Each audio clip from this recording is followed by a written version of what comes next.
All right, today we are going to make S.O.S. This is everything that you need. We have some hamburger, flour, salt, pepper, garlic, and I'll show you what this thing does here in a little bit. And we are going to use our cast iron skillet. Okay, so we have our preheated cast iron skillet. I have it on medium heat, and we are going to put the meat right into the pan. And then this wonderful tool is like a potato masher for hamburger meat. If you didn't know that you needed one, you do. You just take it and you squish it down in and it breaks it up, and it's perfect for browning, and it makes it great and nice little pieces. So it's good for now, at least for breaking it up just a tiny bit to get it really started. We're going to put some garlic salt on it, a little bit of salt, and pepper. You can hear that sizzle in there, can't you?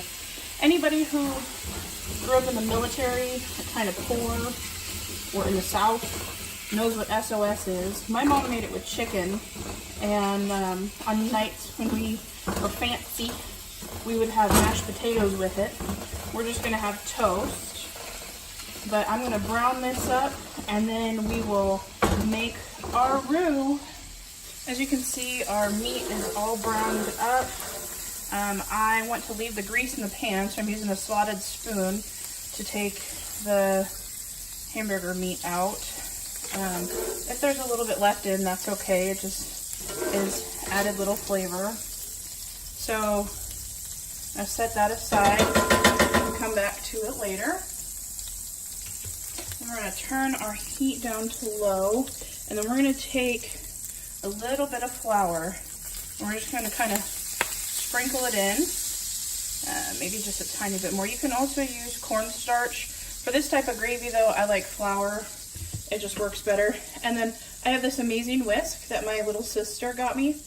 Today is actually her birthday. It's flat. We got it at the Pioneer Woman. It's amazing for gravies and things like this because it just gets in there and it stirs everywhere all over the pan. So I lifted the camera a little bit so you guys can kind of see into the pan. Let's see if I can get a little bit better angle. So you can see just mixing the gravy or the flour in. We don't want it to burn or cook. That's not the point of this. But we want to get this nice and thick. And then we're going to put in some milk for this. Ah!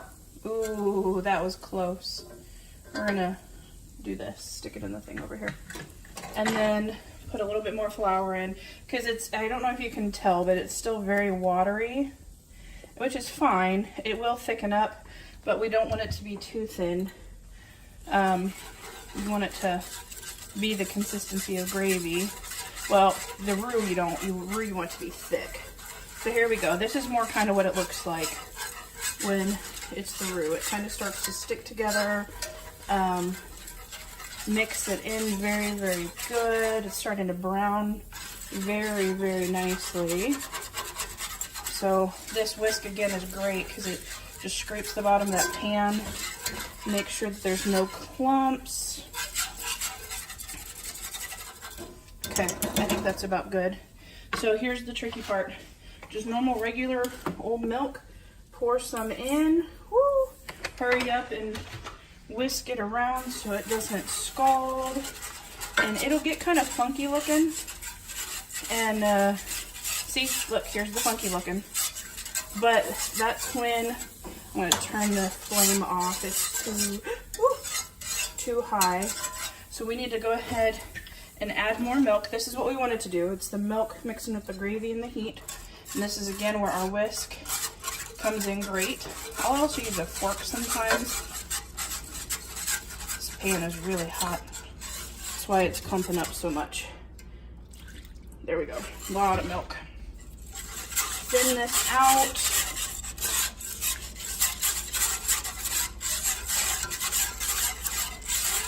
There we go. Now it's looking nice. It smooths out. It just takes a little bit of stirring. As you can see. And look, it's very, very thin now. Very pretty, translucent almost. And you can see there's hamburger bits in it. But that's okay, because we're going to pour the hamburger in here anyhow.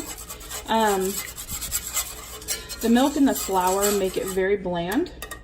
So I would recommend tasting it, putting a little bit more seasoning in it. I like to add black pepper, just because what is gravy without black pepper?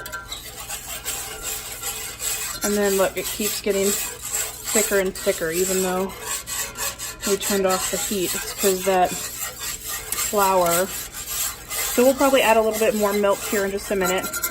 But I'm going to let this sit for just a second while I get some toast ready. Okay, so here's the finished gravy. We got some toast, put it on top, and I put a little bit of cayenne pepper on mine because I like it a little bit spicy.